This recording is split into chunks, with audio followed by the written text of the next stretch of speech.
Assalamualaikum warahmatullahi wabarakatuh. Perkenalkan, nama saya Nabila Gresarda dengan NIM C1B0191160 Prodi Manajemen Universitas Jambi. Di video hari ini saya akan membahas pelunasan pajak dalam tahun berjalan. Baiklah, dari sifat pembayaran ditinjau dari administrasi pemungut pajak. Pajak penghasilan merupakan pajak langsung, yaitu suatu jenis pajak yang pemungutannya dilakukan secara periodik atau berkala, yaitu setahun sekali.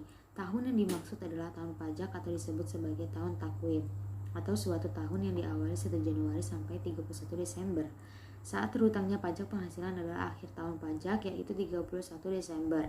Oleh karena itu, setelah berakhirnya tahun pajak, pada diri wajib pajak timbul hutang pajak. Berdasarkan Undang-Undang nomor 17 tahun 2000, yaitu yang telah diubah dengan Undang-Undang nomor 36 tahun 2008. Pajak penghasilan dalam pemungutannya menerapkan self-assessment, yaitu suatu sistem yang memberi wewenang kepada wajib pajak untuk menghitung sendiri utang pajaknya sesuai dengan saat terhutangnya pajak adalah pada akhir tahun pajak. Maka setiap setelah berakhirnya tahun pajak, wajib pajak menghitung sendiri utang pajaknya sekaligus mengisi surat pemberitahuan tahunan atau SPT pajak penghasilan. Hasil perhitungan bila terdapat kurang bayar untuk orang pribadi harus dilunasi paling lambat 31 Maret tahun takwim berikutnya, dan SPT pajak penghasilan harus disampaikan kepada kantor pelayanan pajak selambat-lambatnya 31 Maret tahun takwim berikutnya.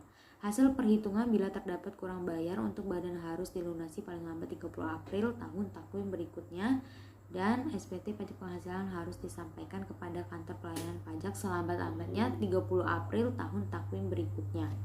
Selanjutnya, sistem pemungutan pajak secara periodik setahun sekali ini mengandung kelemahan baik bagi pemerintah sebagai pihak yang berkepentingan terhadap tersedianya dana untuk pelaksanaan tugas pemerintah, juga bagi diri wajib pajak yang merasa keberatan bila hutang pajaknya harus dibayar sekaligus setelah berakhirnya tahun pajak.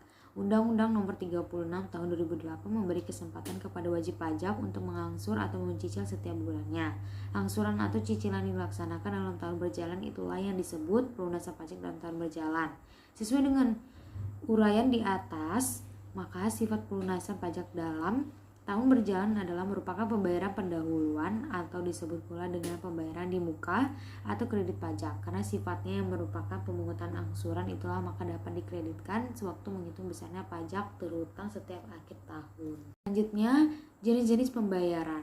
Yang pertama, pajak penghasilan pasal 21, pemotongan pajak penghasilan atas gaji, upah, honorarium, dan imbalan lainnya berkenaan dengan hubungan kerja. Yang kedua, pajak penghasilan pasal 22, kewajiban pembayaran pajak oleh importir sewaktu melakukan impor barang menggunakan angka mengenal impor atau API, tarif 2,5% dikali nilai impor, tanpa API tarif 7,5% dikali nilai impor. Pemotongan oleh bendaharawan termasuk bendaharawan pemerintah daerah atas pembayaran kepada rekanan atau dengan kata lain pembelian yang dibiayai oleh APBN atau APBD, tarif 1,5% dikali harga pembelian.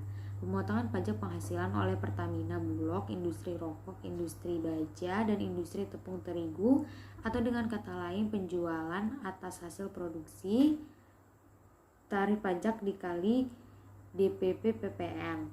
Yang ketiga, pajak penghasilan pasal 23, pemotongan pajak atas penghasilan yang berasal dari modal, penyerahan jasa, atau penyelenggaraan kegiatan selain yang dipotong pajak penghasilan pasal 21. Yang pertama, tarif 15% dikali penghasilan bruto atau untuk bunga dividen, royalti, dan hadiah. Yang kedua, tarif 15% dikali penghasilan neto untuk sewa dan penghasilan atas penggunaan harta imbalan sehubungan dengan jasa yang diberikan tersebut. Selanjutnya, jenis-jenis pembayaran. Yang keempat, pajak penghasilan pasal 24, pembayaran pajak atas penghasilan di luar negeri atas penghasilan diterima atau diperoleh atas usaha di luar negeri yang dapat dikreditkan atau dikurangkan terhadap pajak yang terhutang di dalam negeri menghindari pajak berganda. Yang kelima, pajak penghasilan pasal 25 mengatur tentang pembayaran bulanan yang harus dilakukan sendiri oleh wajib pajak dalam tahun berjalan.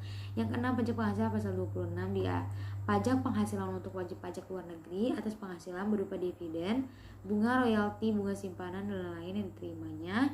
Tarik 20% dikali penghasilan bruto. Yang ketujuh, pemotongan pajak atas penghasilan kantor pusat dari usaha atau kegiatan penjualan barang atau pemberian jasa di Indonesia yang sejenis dengan yang dijalankan atau dilakukan oleh bentuk usaha tetap di Indonesia.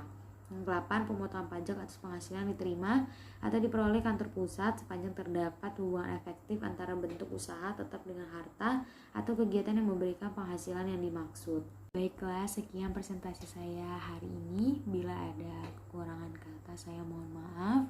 Wabillahi taufiq wal hidayah. Wassalamualaikum warahmatullahi wabarakatuh.